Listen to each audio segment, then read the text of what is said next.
All right. So a couple things to go over. Welcome to the webinar series, Common Sense Care for Masonic Collectibles. So first thing, most of us know all this stuff. We'll go through it anyway. This is not a tiled meeting. Please govern yourselves accordingly. These sessions are being recorded, as I said. Please keep yourself on mute during the presentation. You can press the space bar to temporarily unmute yourself. Usually there's a little bit of delay, so if you hold down the space bar, you have to wait a little bit before you start talking. Use the chat feature to send questions during the presentation. If you do have questions, we'll make sure those get covered at the end. There will be a poll opened about 5 minutes before. Please fill that out. And the videos are available through the Grand Lodge. They're put on YouTube, but they're not searchable on YouTube. You have to go through the link on the Grand Lodge website. Oh, they will be searchable soon. Oh, okay. I'm fixing that. So, gotcha. Here's some upcoming schedule. Next week's going to be Interesting Math Problems by Worshipful Brother Brian Smith, and Making Your Talks Matter by Worshipful Brother Bradley Felt. And then King Solomon's Temple by Most Worshipful Brother Terry Tilton. Have you changed this? I didn't check if you changed the. Yep, I've updated the calendar or the schedule. Okay. All right, and I will update that on. I haven't inputted those in Facebook yet. So, Show and Tell Challenge. If anybody's interested in the Show and Tell Challenge, it is continuing on.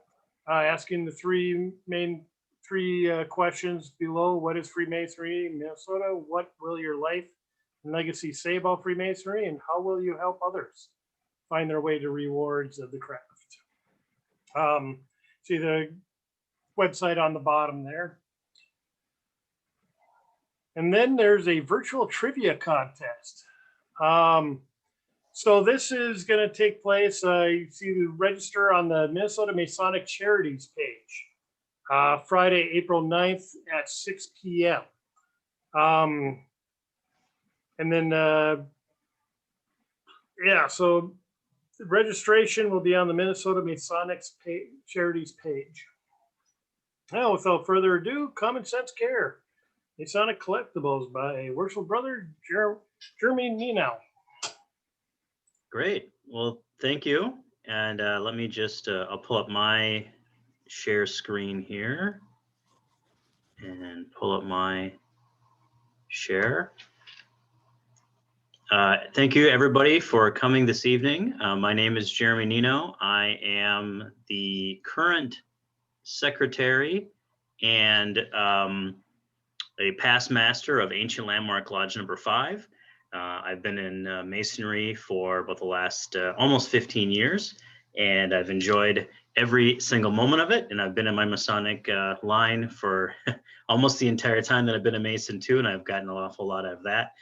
But tonight I'm going to be talking to you from the other side, the other hat that I wear in life, and that is as an archaeologist. I've been doing archaeology in the Upper Midwest since 1993, so quite a bit longer than I've been a Mason.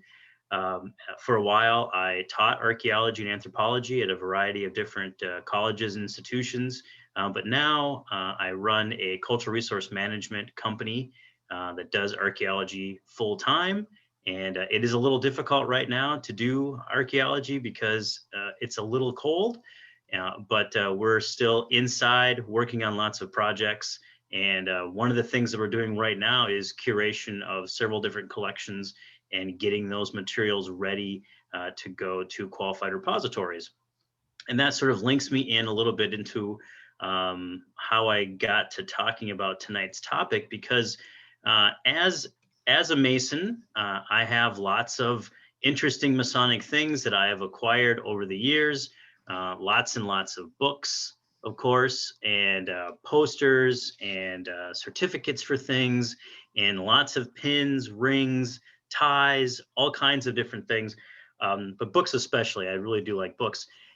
And we, as a whole, we sort of put those things on the shelf, and we want to pass them on to other people in our lives later on, but maybe we're not taking very good care of them. And one of the things in particular I want to draw our attention to, maybe later we can talk about it when the session is starting to wrap up, is our Masonic aprons as well.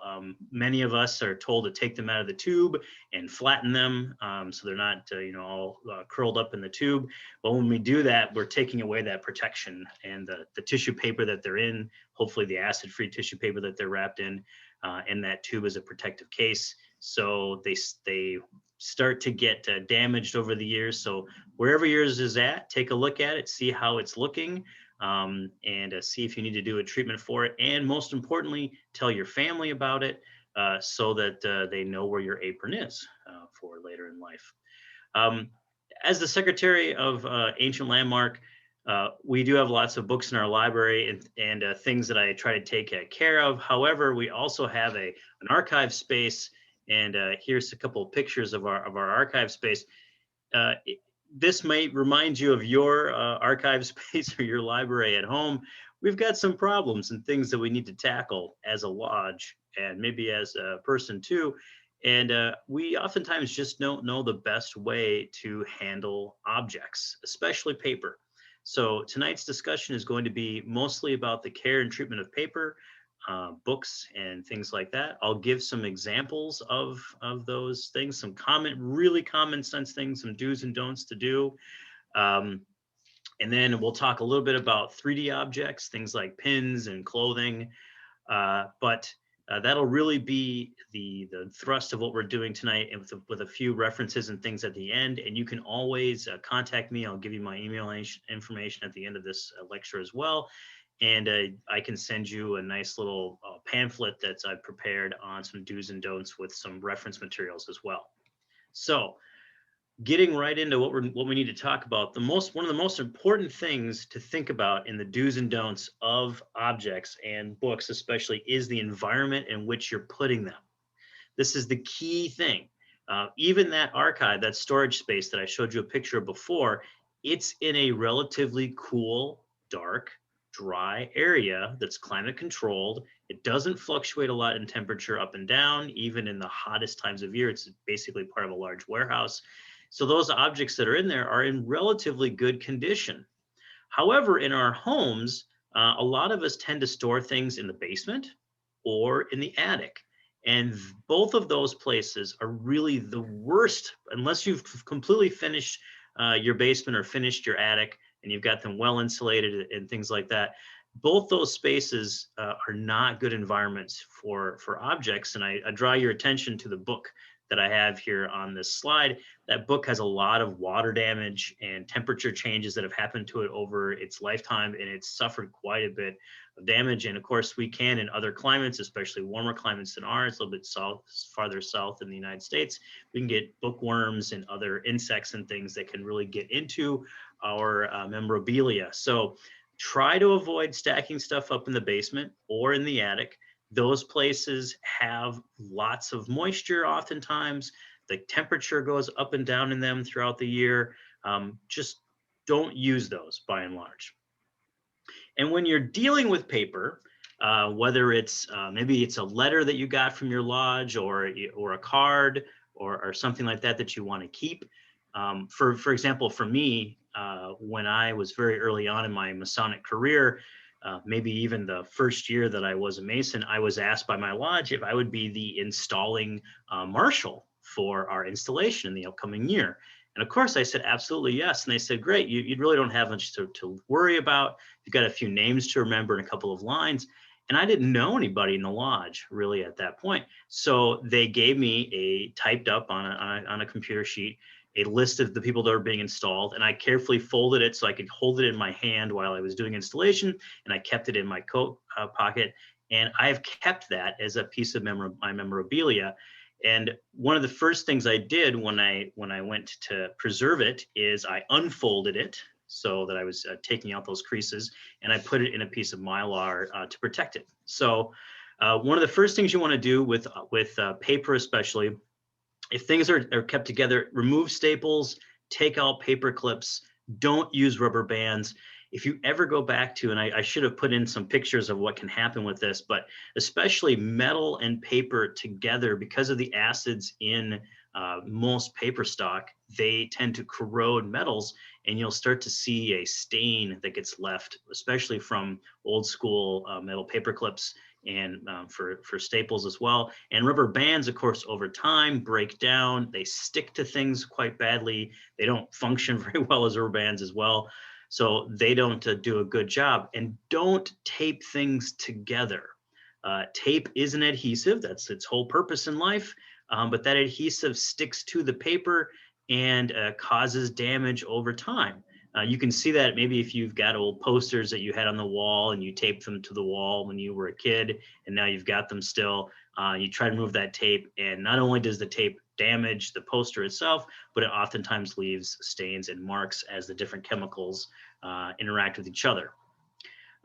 Most of us are used to wearing white gloves for various things. You can use gloves or other neutral coverings when you are handling delicate books and other papers. It's a good idea. However, it's not a requirement. Usually, if you're not coming in contact with the object for any length of, if you're only going to handle it for a few minutes, as you're just maybe briefly moving to a page you want to get to take a photograph or something like that, your hands actually, you'll be pretty fine. Now, if you're a heavy sweater or you've been or you're in an area with not a lot of temperature control and you are sweating, that would be a good time to use cotton gloves. But by and large, in most environments, especially up here in the Midwest, you can touch objects with your bare hands for a good period of time, 5 to 10 minutes, before you're going to do any damage. But usually it's a good idea to get into the habit of using gloves, especially for things that you want to protect. I have a couple of books in my collection, not Masonic books, but Minnesota archaeology books that are from the 1800s that I always handle with gloves.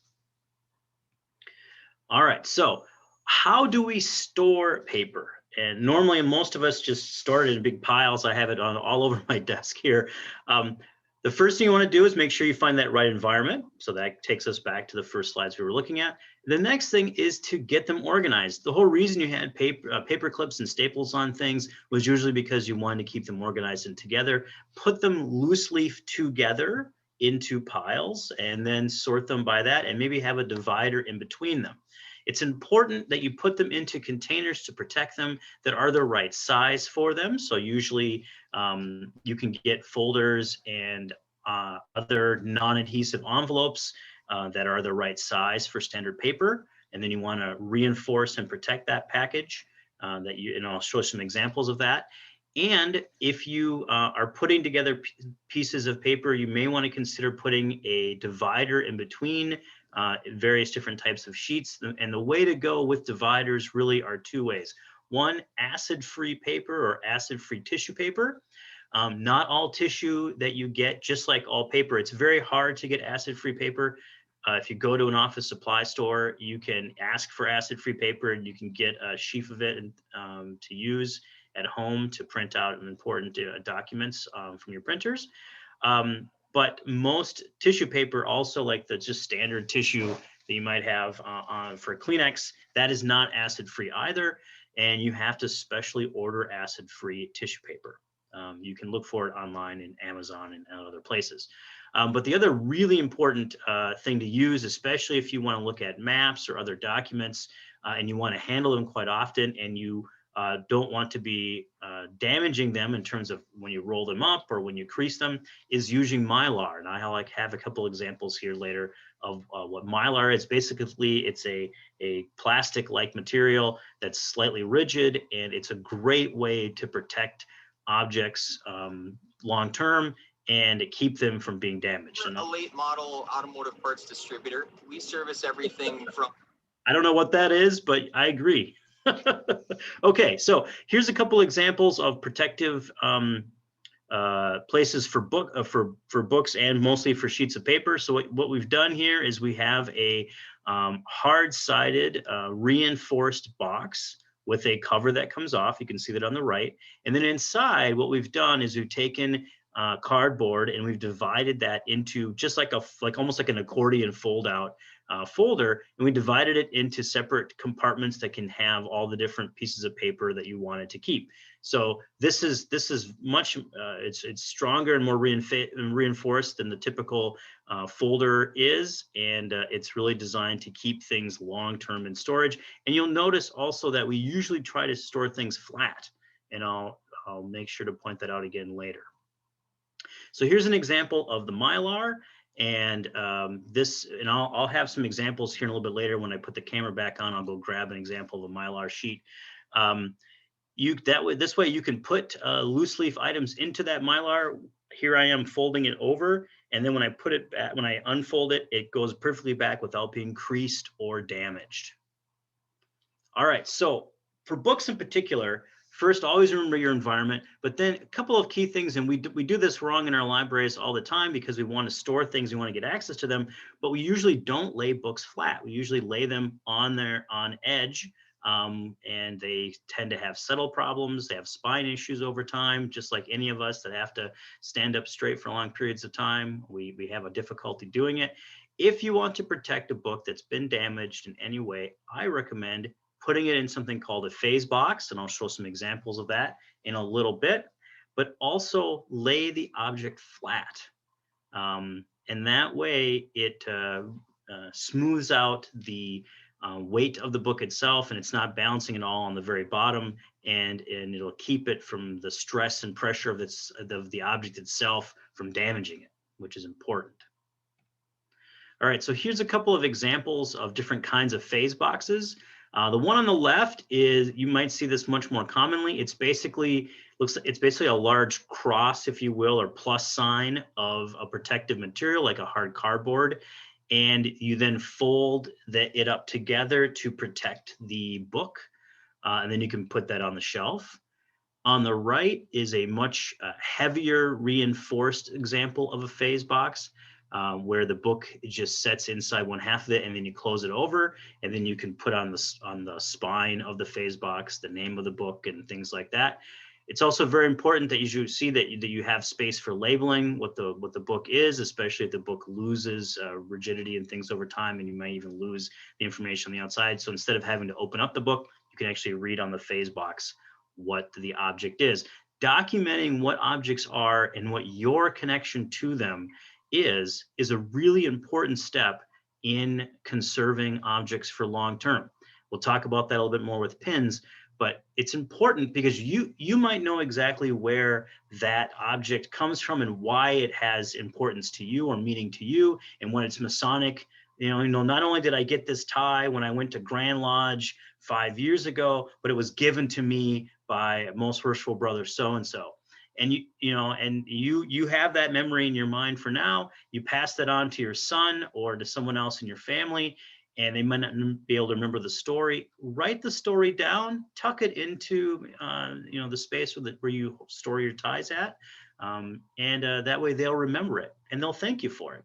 Oftentimes, when I'm working with families on archaeological collections like Native American arrowheads or other pieces of family memorabilia, they have a big storage box full of them. And then I ask them, where did these come from? And they'll say, I don't remember where they came from. Grandpa Tony told me where these things were from, but I can't remember. I know he collected them when he was a kid, but I don't really know where they came from. And at that point, because we lose that locational information for those objects, from an archaeological perspective, those objects really lose a lot of their value.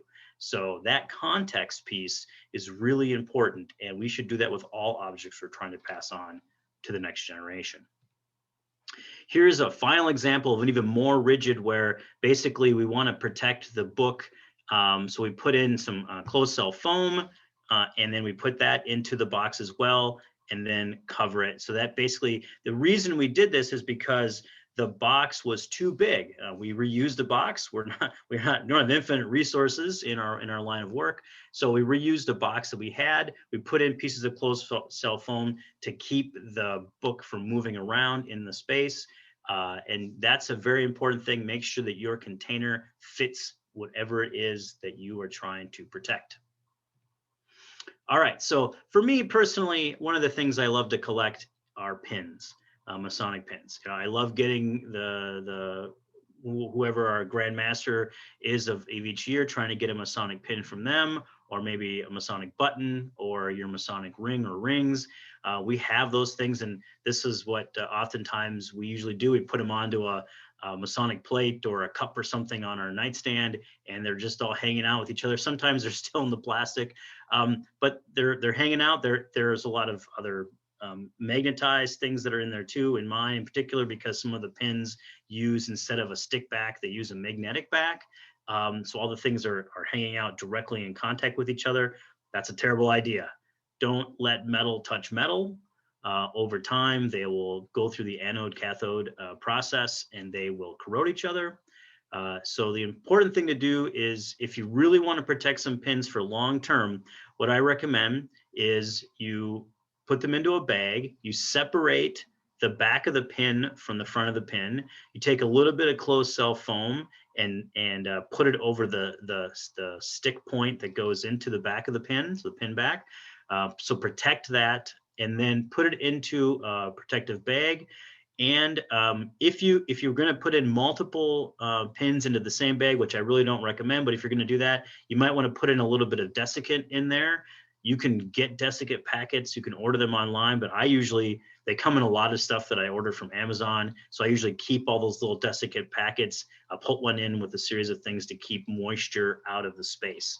And then, of course, the most important thing, write down on a tag, acid-free paper tag, write down what it is the pin signifies to you, who it was for, and what you remember maybe about that moment, and then include that with it. Very important to do. All right, so generally, a lot of people don't have a lot of other 3D objects that they keep. Here at the lodge, though, we have lots of old costumes from degrees that we still have.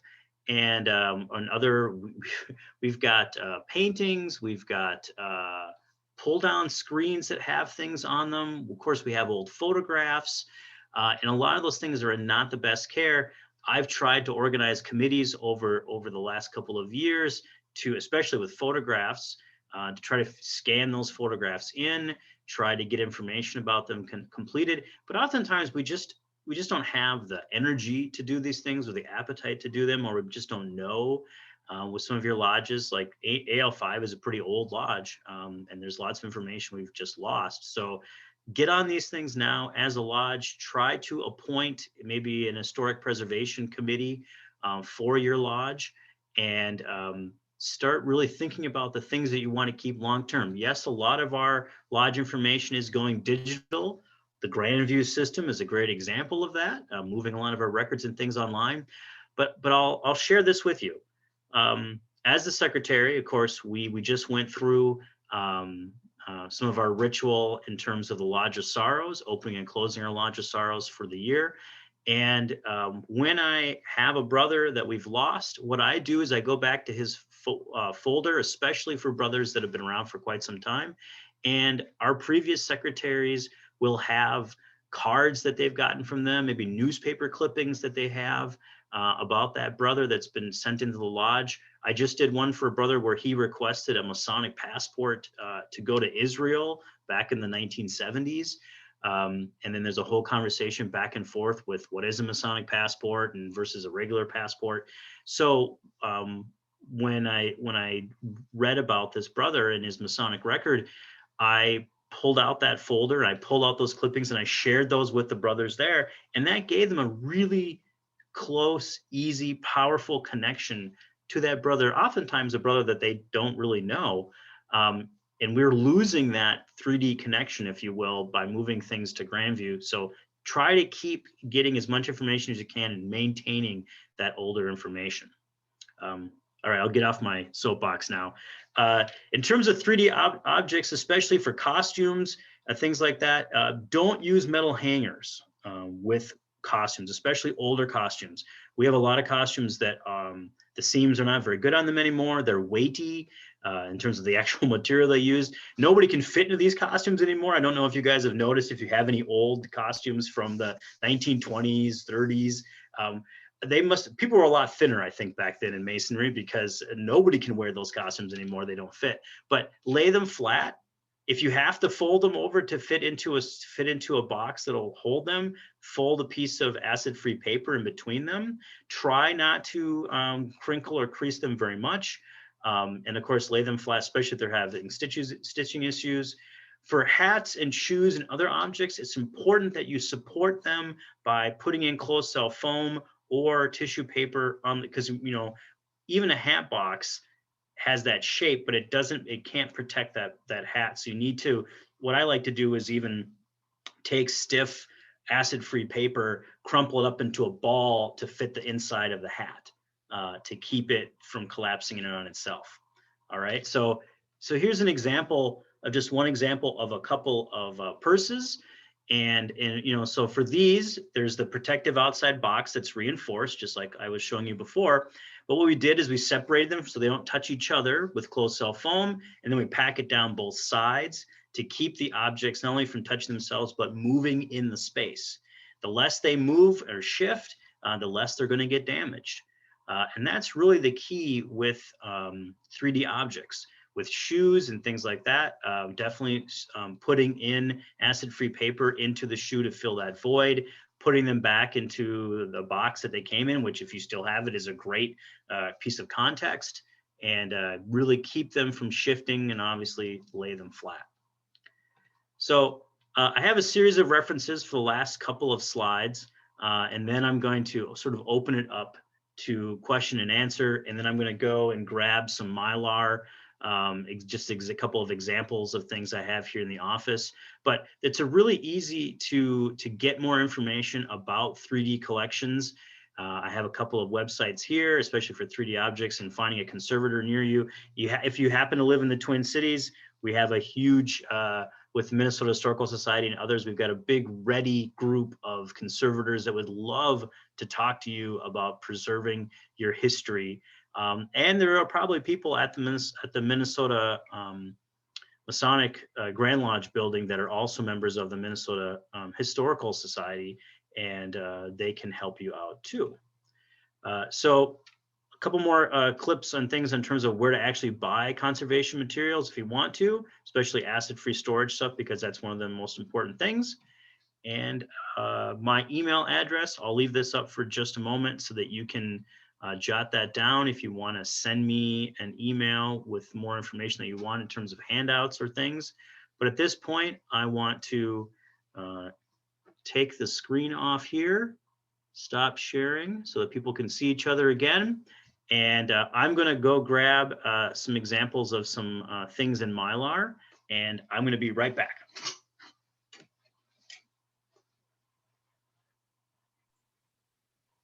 I have all the questions recorded, so when he is ready, we'll go through those.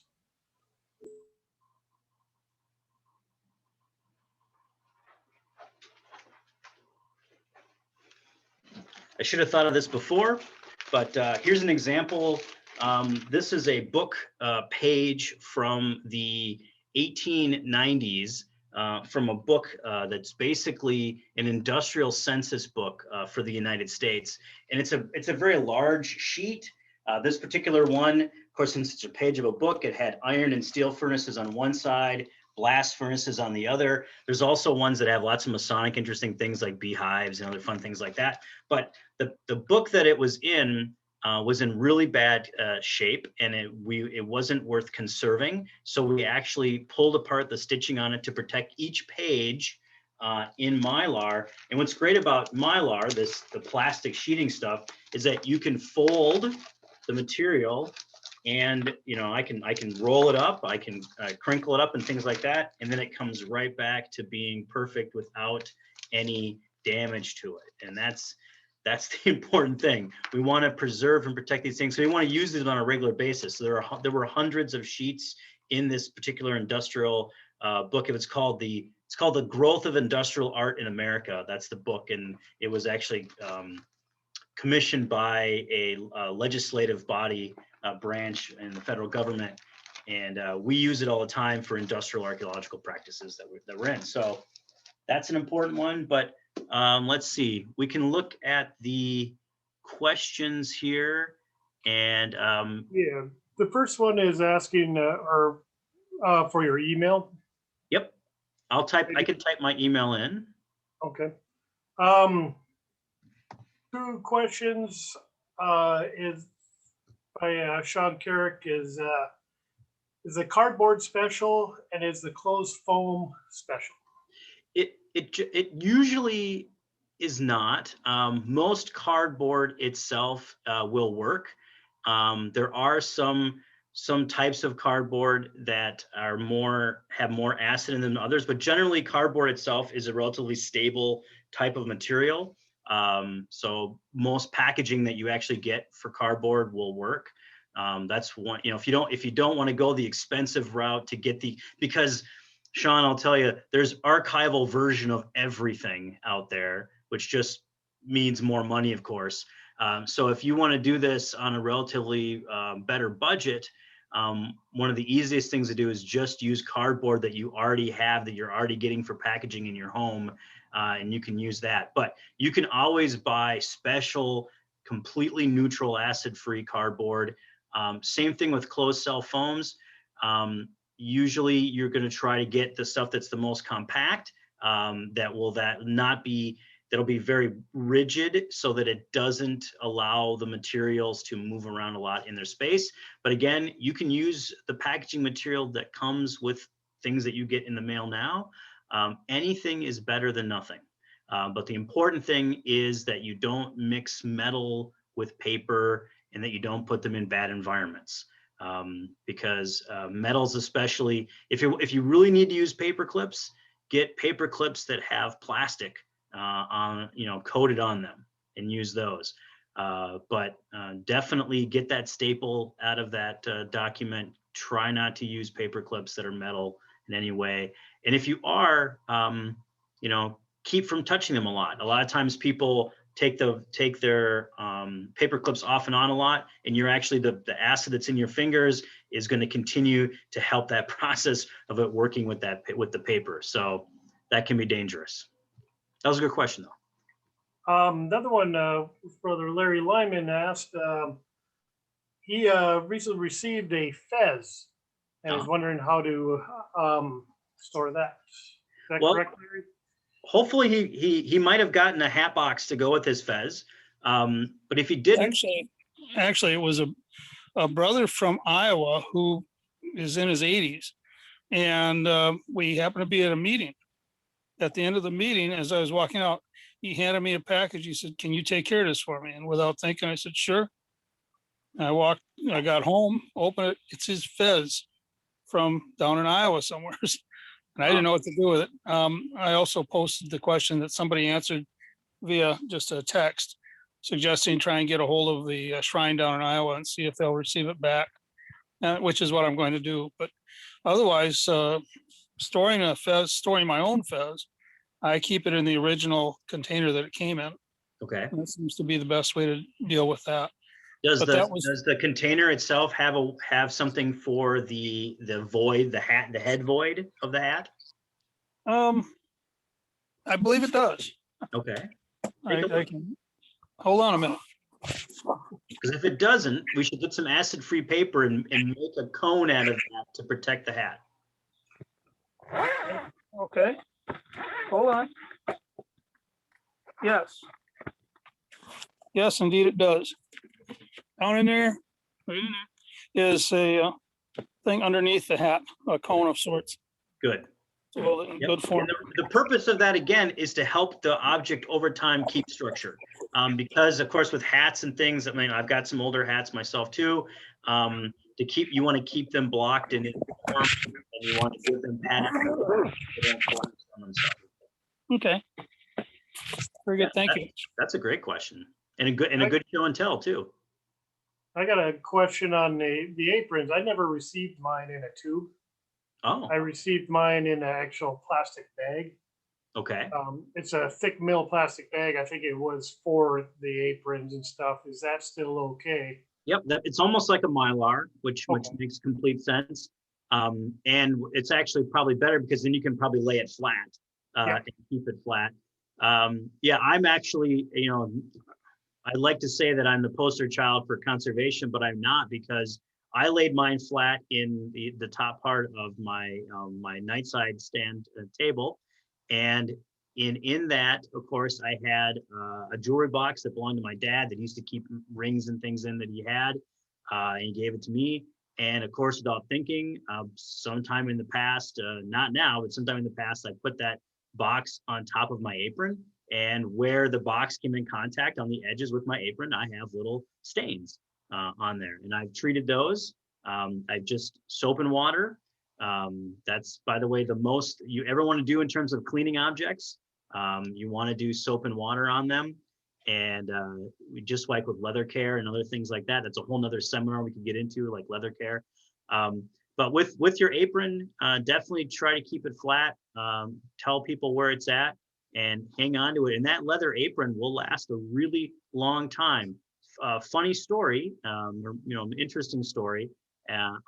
Every once in a while I get an interesting call on we still have voicemail here at the lodge.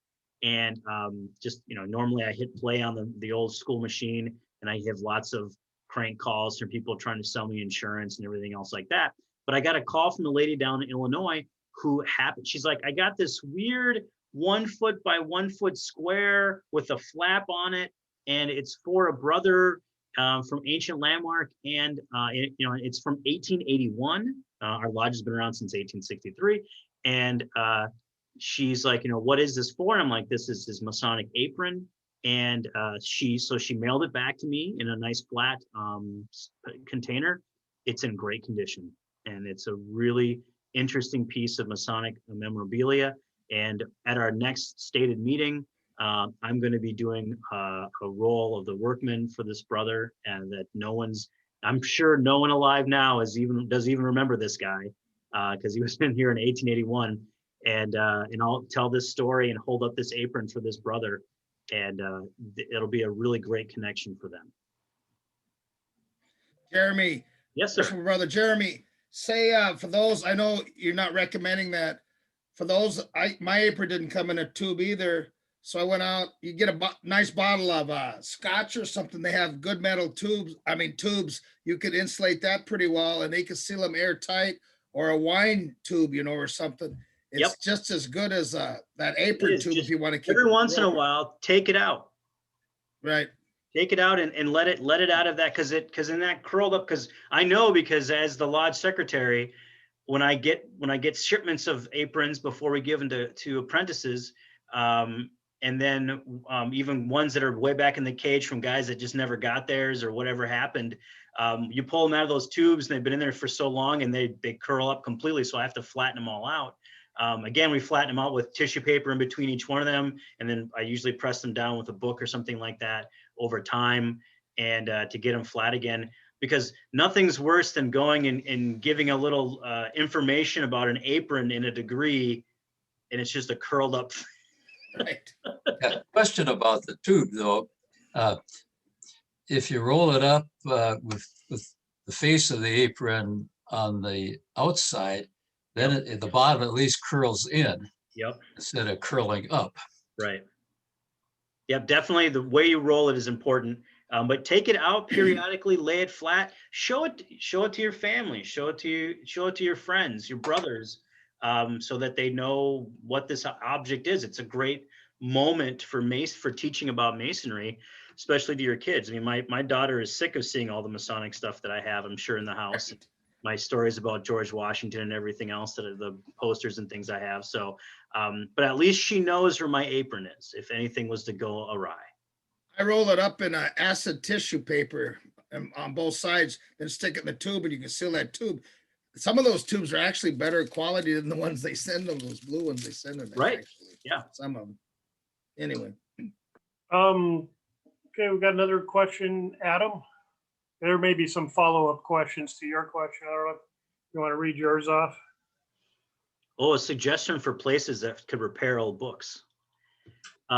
That's a really good question. I personally am very lucky that one of the archaeologists that I work with, he's just finished his undergraduate work, and now he's working on his master's, and he's actually doing book conservation, and he's the person that does all the conservation of books in my personal library. But the University of Minnesota, I would recommend that you contact Wilson Library or the Brochure Map Library or any of the specialty libraries at the University of Minnesota, and they can put you in contact with a good hopefully won't rob you blind conservator. You can always, it is a lost art. I remember reading in the newspaper a couple of years ago, I may even have the clipping someplace, there's probably only a handful of people left that are actually doing book repair nowadays. And it really is a lost art. I have some books from a series called From the Bureau of American Ethnology that are all about beginning in the 1880s all the way up through the 1950s, collecting Native American information because we thought that Native peoples were actually disappearing on the landscape. Again, a whole nother lecture, of course, not disappearing on the landscape. But this series of books, which the Smithsonian and others put out, are all leather bound, and they're all in various states of disrepair. So I have this young man slowly going through the library and repairing them. It's not cheap. I mean, it can be expensive, but that's the best place. Or if I'm happy to, if you send me an email, I'm happy to connect you directly with him. And he can go and sit down with you. The first thing that you need to do in that situation is let him see the book in question or books in question. He'll ask you, how do you want this repaired? What do you want it exactly the way it was before? Do you want it just repaired, or do you want it conserved? There's a difference. And then he would walk through the costs with you. I'm happy to share his email with you guys as well. So just send me an email and I'll pass it on. Appreciate that. Thank you. Yeah. And then I don't see, there's Sean. He had a question on the desiccant packs. Do they have a shelf life? That's a good question. I really don't know. I've been using them for 20 years now, and they're still in great shape. So as long as they don't get jumbled around often.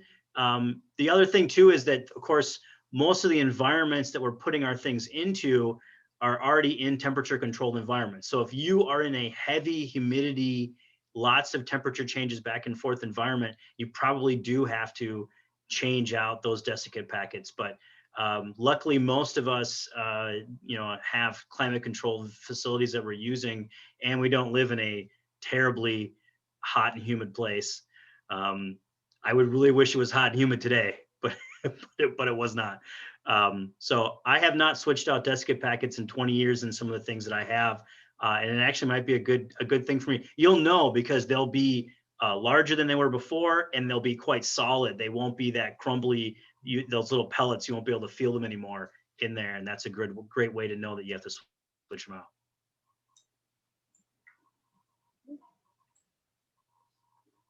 Any other questions?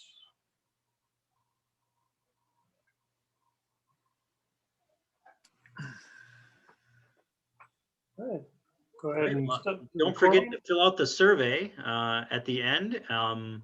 And I can't wait until we get to a point where we can do, I know this is great to see brothers from all over the world, but I would love to start doing some of these right here in my office space in downtown St. Paul. My archaeology lab is actually in the same building as Ancient Landmark on Plato. I rent space from the lodge as a way to keep the lodge going. And so I rent out office space here, and I've got a great space for show and tell and actually show people objects in various states of repair and how to do conservation. And hopefully at some point we'll be able to start doing some of these in person, or we can start, once we can do those, we can actually take videotape of them for people and we could post them to the same lecture series. Awesome. Well, thank you. That is awesome. I didn't realize you were the renter over on the other side of that building. I am. I'm the guy on the other side of the door. Good to know. That works out well. Come by anytime. Your arguments with the landlord are much shorter.